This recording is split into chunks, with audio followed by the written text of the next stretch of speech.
Welcome to the Beyond Divorce Embracing Change podcast. My name is Michael Flores, and I will be your host while we explore the complex journey of divorce with empathy, insight, and practical knowledge.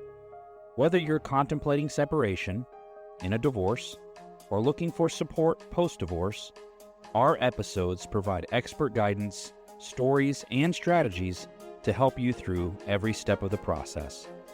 We are actual therapists, helping clients who sit on our couches every day through their difficulties of divorce. You are not alone. Join us as we delve in and find solutions that give you hope again. We're glad you're here. This podcast is not intended to replace legal or personal help. This podcast is for informational purposes only. Well, welcome everyone to this podcast. Collaborative Conversations with Your Co-Parent is the title of this particular podcast. I'm really excited about this topic. This is a very common situation that comes up when we have marital couples that come in for marriage counseling. They come in and talk about communication. When we have co-parents that come in, they talk about communication. So we find this common thread of communication being kind of the key resource of what's missing from really problem solving or solution building, as we call it at Brighter Possibilities. So we want to talk with you about collaborative conversations, how to create conversations that more have a collaborative feel and bring things out of a conversation so that you guys can really achieve more solutions. So this is going to be really helpful. I'm really excited to have this conversation with you. We're going to do something different today. Dr. Robinson is joining me in this, and I think he is the best person to do this with me, with his work with a lot of adults and just his history of working with adults and families. And Dr. Robinson is going to kind of take more of the moderator role in this and really hopefully really dig into me to get the information out of me to you. So I really appreciate Dr. Robinson for being here again. Thank you. And thank you for doing that. Thank you for moderating. Absolutely. I'm happy to do that. I like this role a little bit because not only does it give us an opportunity to collaborate on thoughts and ideas, but it also gives me an opportunity to unpack and uncover what I may not know or some things that I may know that I might be able to add to what I do already. Right? That's it. So Thank you. So you ready to get into it? Let's get into it. Yeah. I've been waiting to do this for a while. So. Yeah, absolutely. So we talk about collaborative conversations with your co-parent. I think one of the things that our audience might be able to glean from is we can kind of define or describe or let them know what is collaboration. Because I think sometimes when I'm seeing clients, one of the things that I notice is that they don't know what collaboration is. They think it might be arguing, or they're afraid that they're going to be losing power in the collaboration.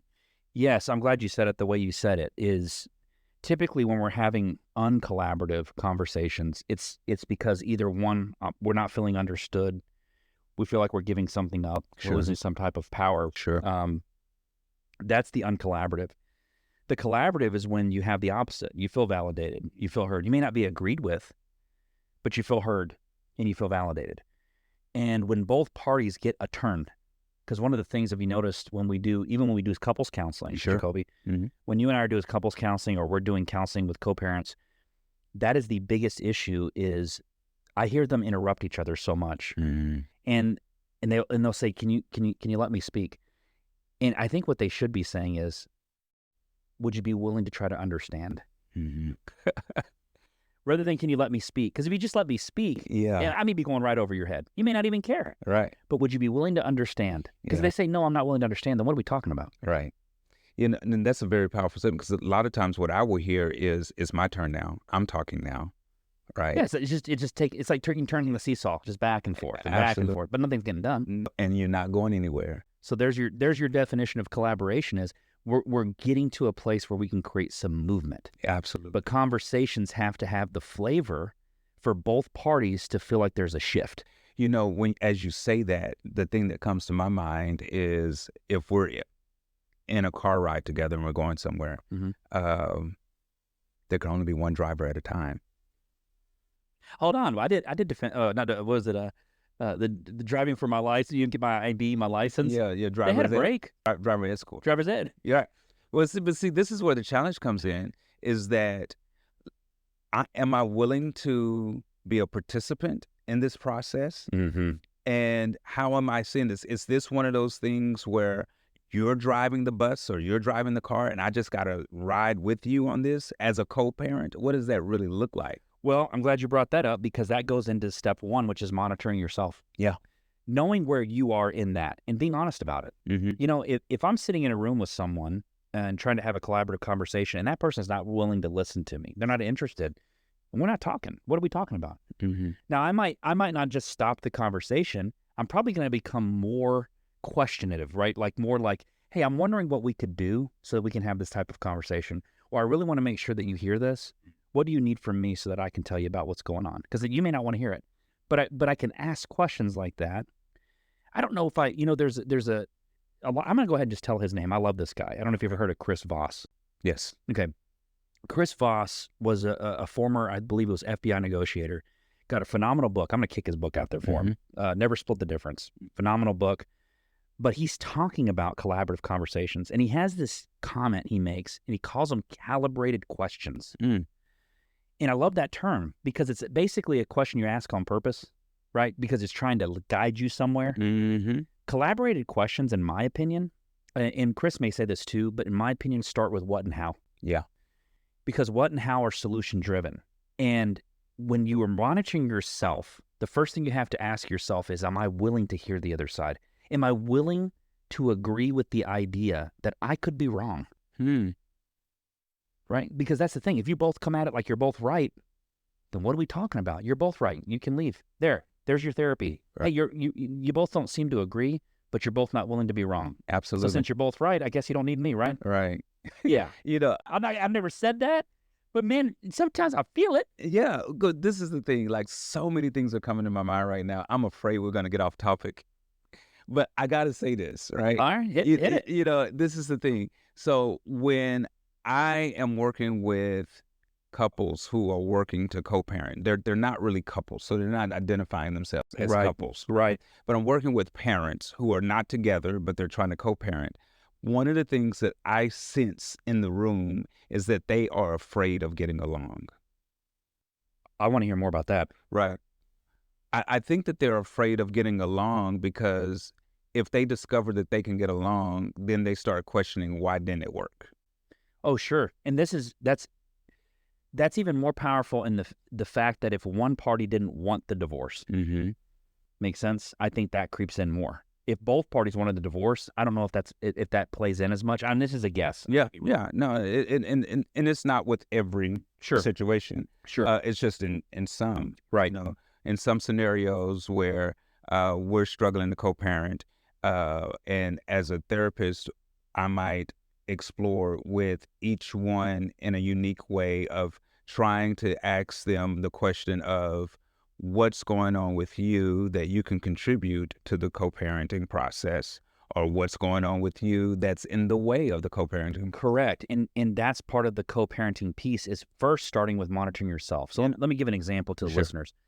So listeners are probably listening in and going, but what if my other parent isn't interested in what I had to say? What if the other parent's not interested? I'm still going to teach these guys. Right. Like, there's still a way to move things forward, even when you're getting nothing back. You could have the worst person coming back at you, but I'm gonna go through some steps here in a minute with them. Really important things to consider. Keep it simple to move them, but you got to monitor yourself.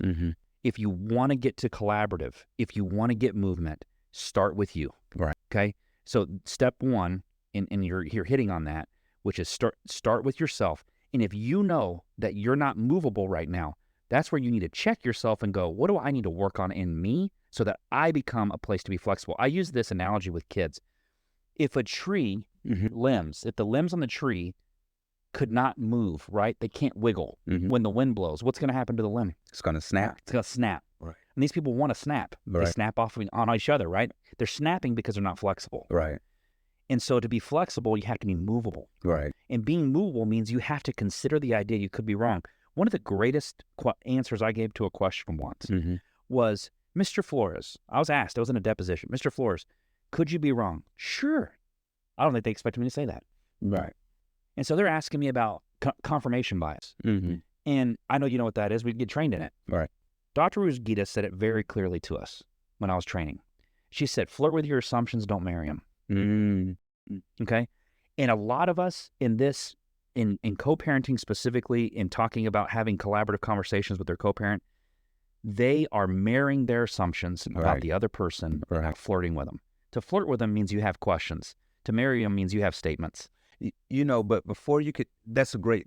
Oh, it's okay. Go ahead. Because before you can flirt with the assumption, you have to acknowledge the assumption. That's monitoring self. You got it. That goes right into it. Yeah. First, you got to know what you're assuming to be true. And so that's one of the things that I think that many co-parents struggle to recognize is that they make assumptions. We all make assumptions, and for some reason, we see making assumptions as a bad thing because of that. You know, that saying that goes to assume is to make a, you know, ASS of you and me. Yeah. Yeah. No, I get it. But I think we're talking to adults here, Dr. Robinson. I mean, but I get what you mean. Yeah. But this is the thing, right? Assuming is okay. Sure. Right. The problem is when we don't acknowledge our assumptions, because our assumptions tell us something about us. Do you suppose it's acknowledging the assumption or making the assumption true? Well, I think that's part of it, right? Yeah. What would you say? What would you say to that? Is it an issue of acknowledging assumption, or is it an issue of embracing and making it true? Or let's talk about human nature for a second in any situation. And I want this to kind of guide us into the second piece of this. Right. Human nature for us is when we don't have all the information, we're going to make things mean things. Yeah. We put meaning on stuff. We judge behavior. So if we see a certain behavior, we're going to make that behavior mean something. Yeah. And then we're going to base that to be true. Yeah. And then this goes back into confirmation bias. Then what ends up happening is we assume something to be true. Right. We then look for things to make what we assume to be true, so that we can call it truth. Right. Does that make sense? And so I think that's where the issue is with assumptions. Yeah. I don't think they're bad or wrong. Right. Flirt with them. Absolutely. What you say is, I feel, and this is going to go back into some language. Yeah. I call it 5 sense language. I think Chris Voss calls it something else, but I call it 5 sense language. You go hear, what I feel, what I think, feels like, sounds like, looks like, sounds like, whatever. Smells like, tastes like. I've never heard a collaborative conversation with co-parents saying it smells like. Yeah. But that doesn't mean it won't happen. But I've heard it sounds like, feels like, looks like, seems like. Yeah. It takes the essence of you are. Yeah. Yeah. Instead of saying you're alienating. Yeah. It feels like you're alienating me from this situation. Yeah. That comes off the ears for them to hear it a little differently. But I'm going to talk about how to do that in a second. Yeah. I want to ask you something. Okay. For the sake of the audience, as we prepare to move to the next segment of this conversation, is when you're talking about monitoring myself, if I'm going to monitor myself in this co-parenting dynamic, what do you say to that person who's listening to the podcast right now that says, what do I need to look for? And how do I do that? A great question. Because see, in my brain, I'm already thinking, I already know what to look for you, but they may not. What you look for is the assumptions you hold to be extremely true, and typically about the past. So any unresolved issues you have with your co-parent, those are the ones you're flirting with. Yeah. Because what a lot of people are doing is making the past true. Sure. And then trying to make a future built off a past they have already assumed to be true. Gotcha. So how do they monitor that? They go, well, what have I assumed to be true in the past that's unresolved? Yeah. It's still a problem for us. Yeah. I mean, usually you get divorced because you weren't able to reconcile that problem. Absolutely. But that problem can still be a holdup for you personally when it comes to your ability to co-collaborate with your co-parent. Yeah. So that's part of monitoring yourself. What's still unresolved? Yeah. And then what assumptions do I hold to be true about them? Yeah.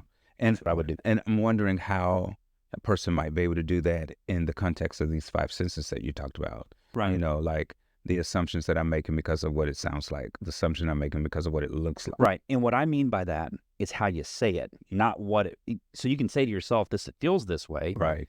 But you're not going to say it is that way. Yeah. You're going to say to them, it feels like, looks like. That's going to be part of the collaborative conversation. Let me jump into that. Yeah.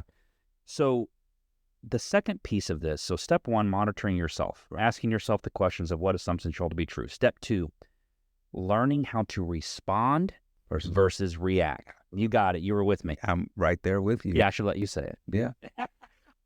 I can still say it. You can say it.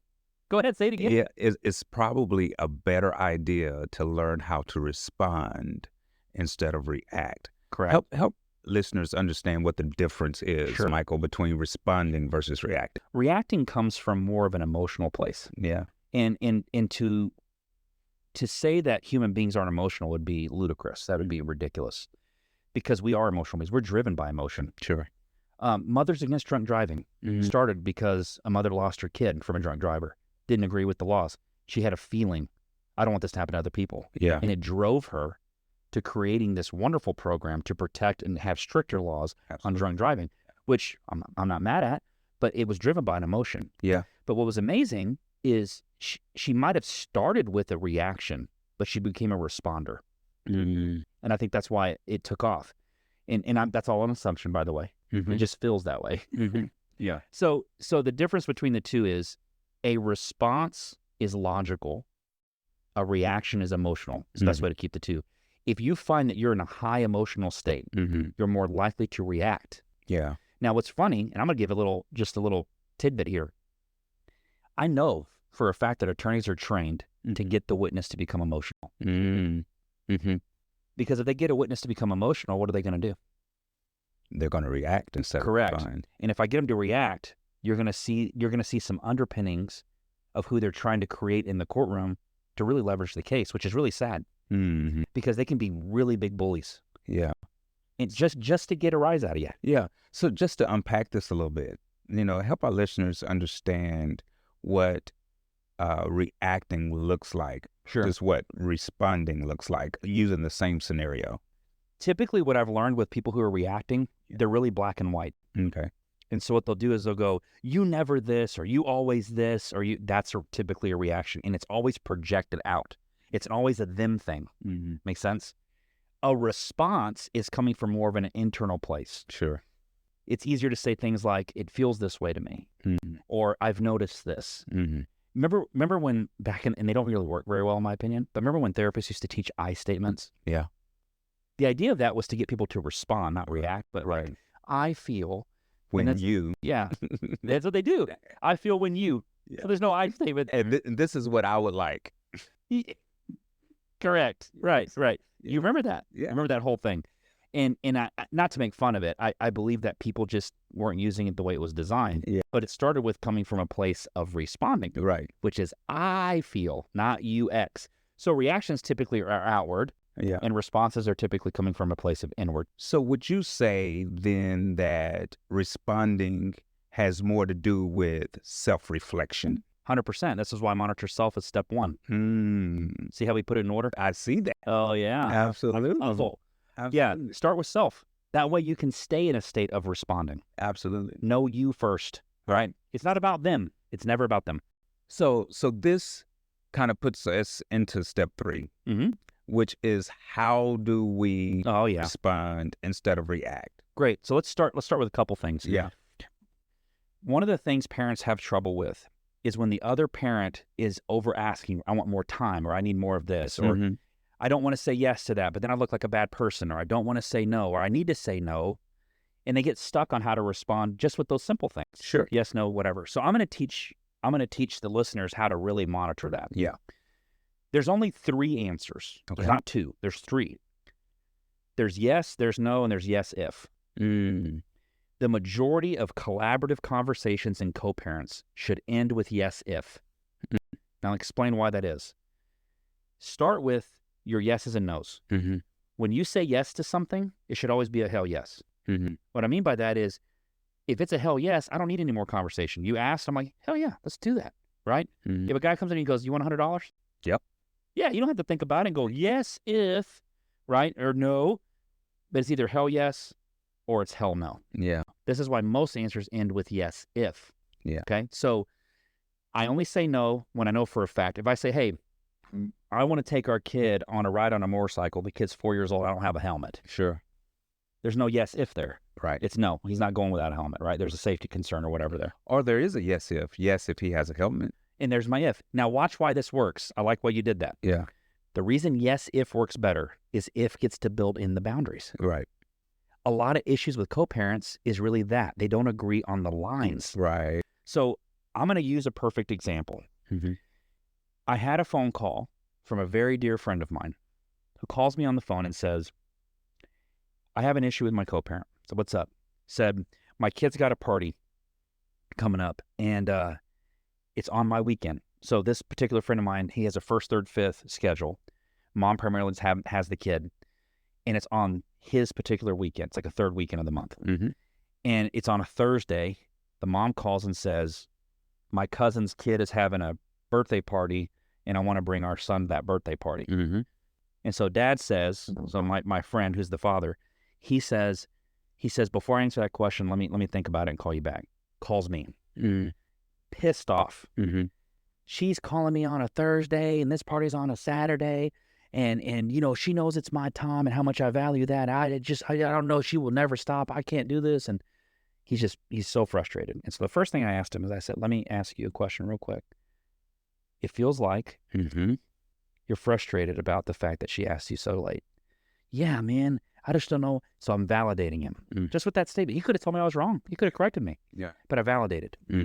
Feels like you're upset about this. And he goes, yes, I am, man. She doesn't need to, she knows. And I said, can I just stop you for a second and say this?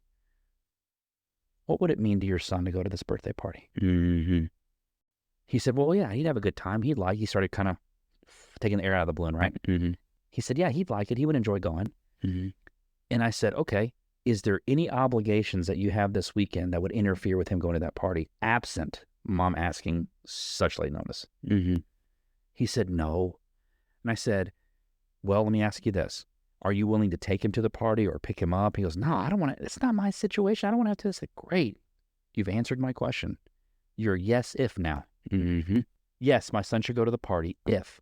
So I said, answer's easy, man. You call her back and you say, yes, he can go to the birthday party on Saturday if you can pick him up and drop him off. Yes. If she says, I can't do that, I can pick him up, but I can't drop him off, who's saying no? Right. You or them. Yeah. You gave them a way to accomplish it. Yeah. See how yes, if works? It makes it collaborative. So is it a therapist thing that we all have friends who could be our clients? Is that? Hey, man, I think the beauty salon gets people that come in there doing the same thing. You think we should leave our business cards at the beauty salon? We probably should. I don't know. Barbershop talk. Come on, that's now. what they called it. You're right. You know, that would be fun. Okay, side note. We should do our podcast in a barbershop one day. Oh, man, we probably could, in all honesty, as long as we don't have clients walking in there. Well, I don't know clients would walk into our barbershop. I've never seen any of mine. And maybe just have a few of the barbers or a couple of clients that they vet. Hair in the back? Yeah, well, not really, but, sitting at the table talking about this stuff, right? But anyway, let's get back on track here. But this is the thing, like, to your point, like, I similarly have had a friend who reached out to me about his co-parent situation, in that it was not his weekend. Right. And he's always open to being able to help out whenever, right? And he was in between jobs, had been in between jobs at one point, but now has this new opportunity for a job. So mom reached out, hey, I need some help. And he was like, absolutely.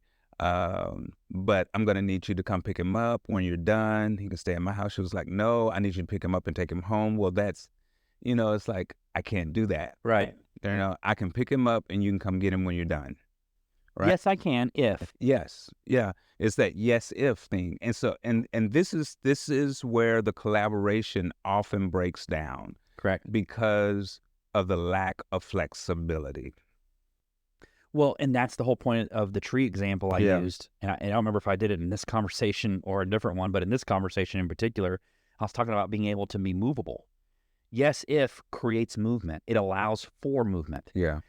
Yes, if you can pick, yes, I can do that if you can give me an additional day that I'm giving up. Yeah. No, I can't give you an additional day. Well, then I guess it's no. Yeah. You didn't say no, they did it. They did it. Yes, if.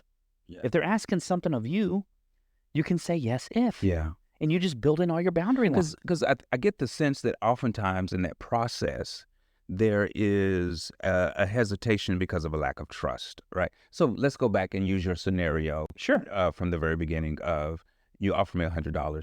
In my mind, all I see is the $100. Yes, I'll take it. Of course. But because of past experiences, Why are you offering me $100?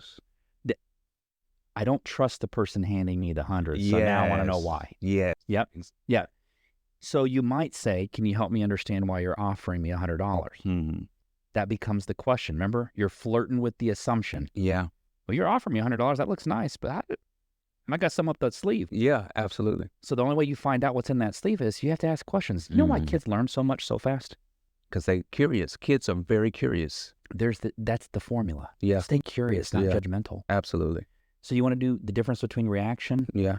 You want to go back to reaction and responding? Responders are curious. Absolutely. So if I'm saying that, what am I saying about reactors? Responders are curious. What are reactors? Reactors are judgmental. Bingo. Yeah. Because you're judgmental because it's about you. It's your own fears. It's your own stuff creeping up. That's why monitoring yourself is first. Yeah. See, we're back to it. See the line. Let's get to the third part, though. Let's talk about a method. So we have yes. You say yes when it's hell yes. You say no when it's hell no. That's it. Yeah. You don't just say yes and no just because you're like, I'm on the fence. Yeah. Those are your yes ifs. Right. You need to work through that. And if you're still not certain, you should be curious and ask some questions. Right. Okay. Get some information. Can we throw this out there for the pessimist? Bring it. Can we say yes, no, yes if, and no unless? If you just find it that you got to say no, which in my opinion is never a collaborative way to do it. When people hear no, they hear never.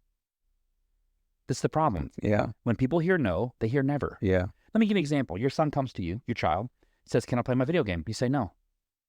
They throw the biggest fit because to them, it's like, you never let me play my game. Mm-hmm. You're not saying never. You're basically saying not right now. Mm-hmm. That's what the no is. Yeah. Or next opportunity, I guess. But the whole point is the no, if you're the type of person that wants to go with, and I'm going to show you what a no-oriented question should sound like. And this is a Chris Voss method, by the way. But when you're going to say no, unless, to me, that's more of a, I'm not willing to work with you unless you meet these demands. Mm-hmm. That's why I don't think it's collaborative. That's why I like yes, if better than no unless. Make sense? If people want to try no unless, try it out. Let me know how it works out for you. But when it doesn't work out for you, use yes, if. Okay. Sure. I got you. No. I'm glad you asked for the pessimist, but this would be my response. Yeah, if you want to know what I'm like in therapy, I'm going to look at you and go, flirt with the assumption. Mm-hmm. Try that no unless and see how it goes for you. Yeah. And in the event it doesn't work, would you just try mine? Yeah. And they usually go, sure. Mm-hmm. They'll come back and go, which one's working for you? Are you open to trying mine? Am I? Yeah. No, because mine works. Yeah. Did you want my honest answer? It's not a hell no. No. Mine works. I'm not changing it. So in the event it doesn't work, yes. So let me be clear. If it doesn't work, let me be clear. I'm not on board with the no unless, but I'm thinking about clients who struggle and hesitate to say yes in any framework with their co-parent. So, and I'm wondering if this is a step for them that will... Maybe. I'll answer it for me. Yeah. I'm willing to say no unless. Yes. Is if yes, if. Doesn't work. Doesn't work. So yes, if. Yeah. If yes, if doesn't work. Yeah. I'm willing to try no unless. Mm-hmm. Okay. Yes, if it doesn't work. See, I'm still using mine. Now I know mine works. Okay. All right. Thank you for testing it. All right. No. So let's, by way of recap here. Okay. We've kind of identified the idea of what collaborative conversations are. It's about validating a person's response, making or a person's thoughts, ideas, their feelings. And we want to validate them. People want to understand that they are having the opportunity of being heard, and understood, right. And so in this process, step one is to monitor ourselves. We're trying to make sure that we're giving the opportunity for the other person to be heard, right? And that we're giving them an opportunity, giving myself an opportunity to validate what they're saying, right? And then step two is responding instead of reacting. Correct. Being curious instead of being judgmental. Oh, don't you always have a choice? Yeah. I can be curious or I can judge. Yeah. And I know that curiosity leads to something. This is why children learn so much. Absolutely. So let me do this. Thank you for recapping that. This is the last piece. There is a method to this. And I have actually taught this. I have taught this specifically to parents, even to parents that say, I can't get anything out of my other parents. Sure. Like they just have blocked me.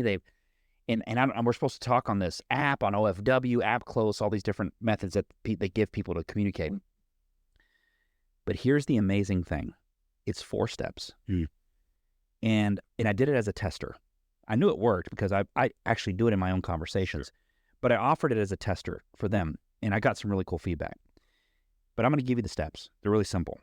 Step 1 is gratitude. Okay? So what does that sound like? That's you finding something you appreciate about whatever the message is you got. You could get the meanest, most heinous message, but you want to start with something you're appreciative of. Thank you for reaching out to me. Thanks for letting me know how you're feeling. It could be that simple. You may not agree with how they feel, but you can thank them for letting you know or something. Okay? Step 2 is a value statement. The value statement is really for validity. It's to validate them, and it's the 5 sense language. So you go, thank you so much for reaching out to me. It feels like this conversation has really been on your mind, and it's time to get a solution. Or it feels like you're really upset with me about the outcome of this situation. It seems like you don't agree with my point of view. Something like that. Really that simple. Because it gives them room to say you're wrong. It gives them room to say you're right. They don't feel attacked by a statement that says it feels like, it seems like, it looks like. Yeah. Okay? But it's validating their point. They're getting an opportunity to correct you or tell you you're right on the money. The next one, so you're doing all this in a message. You're going to state where you agree with them. You're going to find something in the message where you might agree with. I agree with you. This sucks. I agree this is hard. I agree that I'm not hearing you.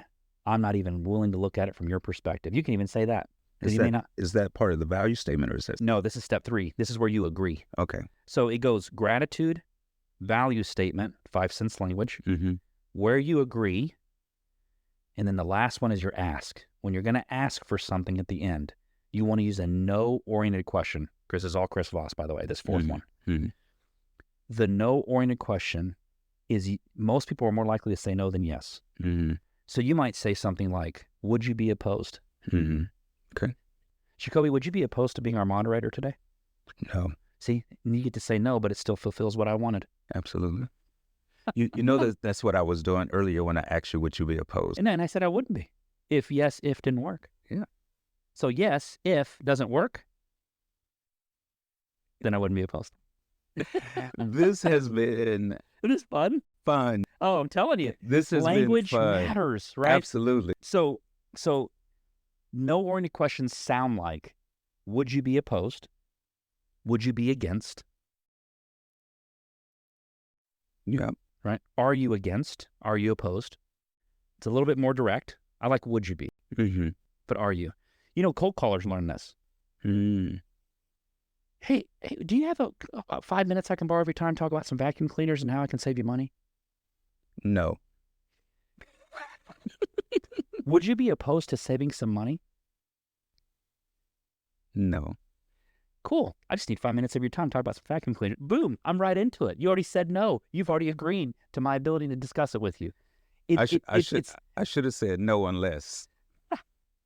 You had the opportunity, but you missed it. I missed it. There's your no unless. It works with no or any questions, doesn't it? So if it happens to you, you can use your no unless. So let's do this. I'm going to go over this response that I've seen where it uses all 4 of these steps. Okay. So people can kind of have a little flavor.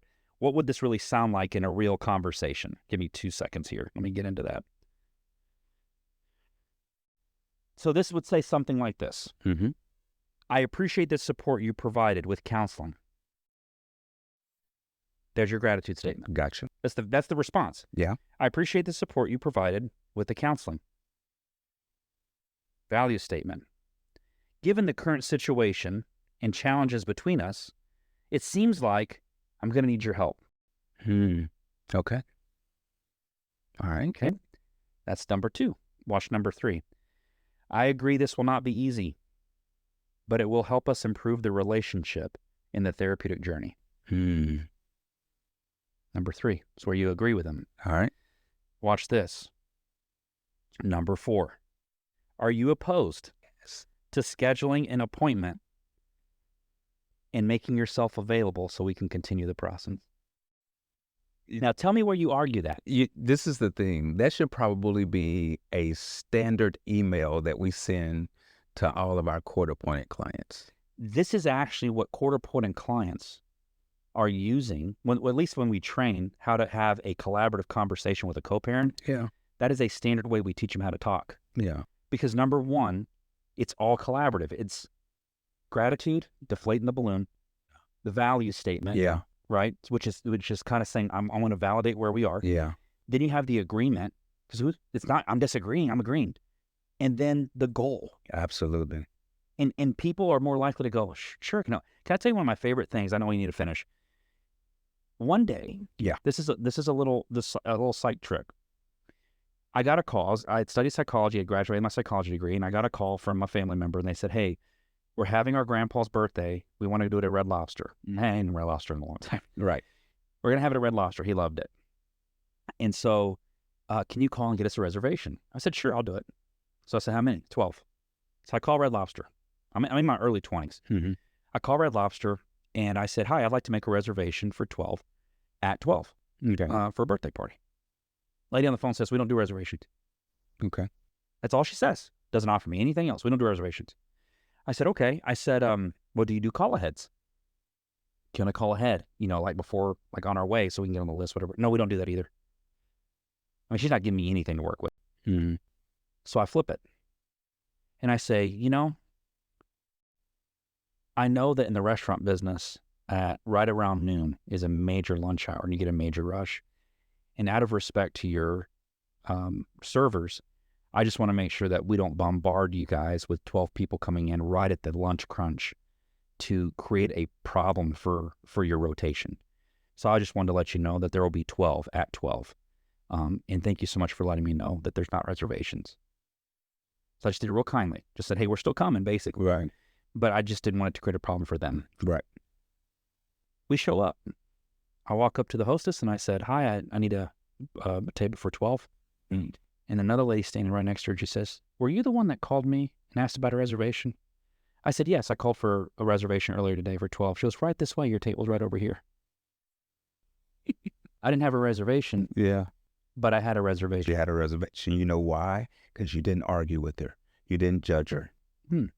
I was curious. You were curious. Do you do call ahead? The last part. I made it about them. Yeah. I wanted to do them a favor. I don't want to show up with 12 people and mess them up. Right. And I think she thought that was very kind of you. I think we're going to have to do a part 2 to this because what you have just done is open up a can of worms. Uh-oh. Is it really worms? What's in there? Yeah. You open up a can of something. We'll just put it that way. Because now the other co-parent is, when is somebody going to make it about me? Well, maybe that's the title of another podcast. Yeah. Well, I'll tell you what. I don't disagree. I think there's so much more. I just want to give people the basics. So let's go over this real quick. Yep.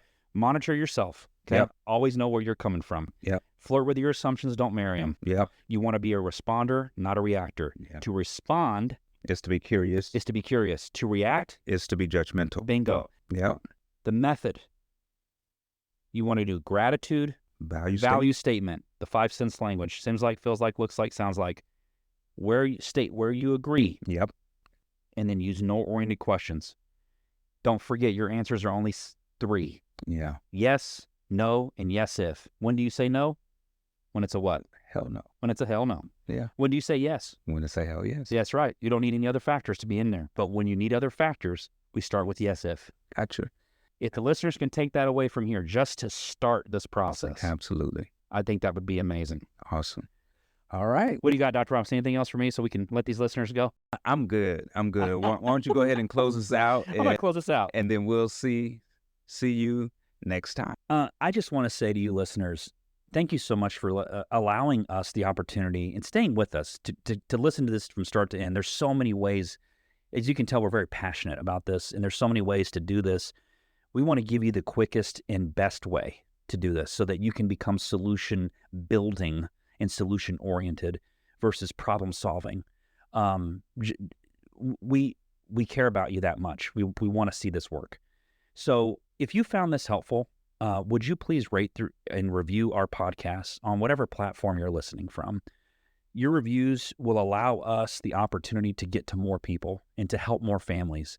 And ultimately, our greatest hope is that your children will grow up one day and appreciate you for what you've done for them.